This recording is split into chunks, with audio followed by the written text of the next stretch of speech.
Magandang gabi po sa lahat. Tayo nagbabalik dito sa ating YouTube channel, Samuel Soriano TV29, para mag-discuss ulit ng another coins.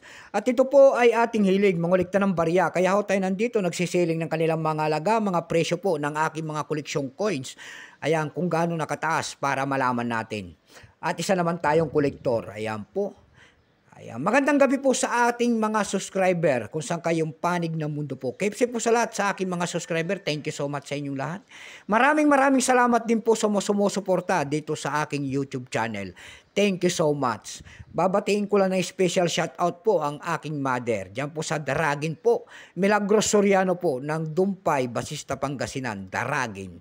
Lahat po ng Soriano family dyan. Ayan. Masantos na labid si kayo namin. Doon naman po sa special shoutout din po doon sa aking tsuhin po at pinsan dyan po sa Samonte, Quezon, Isabela. Si Bernabe Binuya Pinto po at Bernard Bilen Pinto. Dyan po sa Samonte, Quezon, Isabela. Ayan. Lahat po ng Soriano family dyan at Pinto family po sa Samonte, Quezon, Isabela. Mabuhay po kayong lahat. Ayan. Ayan. Maraming naimbang nga rabiyo amin lahat ng Ilocano. Ayan. Yun naman po hindi pa po nakapag-subscribe dito sa aking YouTube channel. Anyayahan ko lang sana kayo. At malaking tulong na po o bagay ang inyong gagawin. Tulad ng pagpindot ng ating subscribe button, like and share para ma-update ko kayo sa mga latest ko pang gagawin mga video po. Meron na naman tayong pag-uusapang barya guys at ito po ay world coins. Ayan, pera po ito ng United Kingdom. Baka mayroon kayong mga ganyang mga coins dyan. Ayan. Willing tayong bilhin at hindi pa po kamahalan ito. Ito po ay 50 pence ng United Kingdom. Bago tayo magsimula sa ating talakayan, ay kilalanin mo muna natin siya para maibigay natin ang kanyang presyo. Sa mga online selling natin, pandaigdigang presyo po. Bago tayo, ayan. Issue po nito ay United Kingdom. Type nito, Queen Elizabeth II, 1952 hanggang 2022. Type nito standard circulation coins, years 1997. Ayan. Value nito 50 pence po. Currency pound sterling 1771 up to date po. Composition niyan ay copper nickel.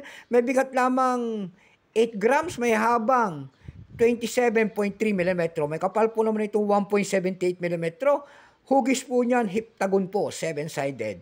Orientation, middle alignment. Number NDAS 20700. Reference number KMDAS 940-2. Tatlong klase po ang inilabas sa barya na hawak natin. Pero itong hawak natin, ito po ay year 1997, 98%.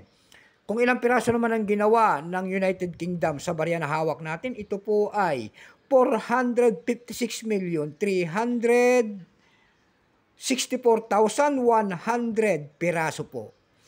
May price na po yan doon sa ating numista.com. Binigyan na po ng presyo.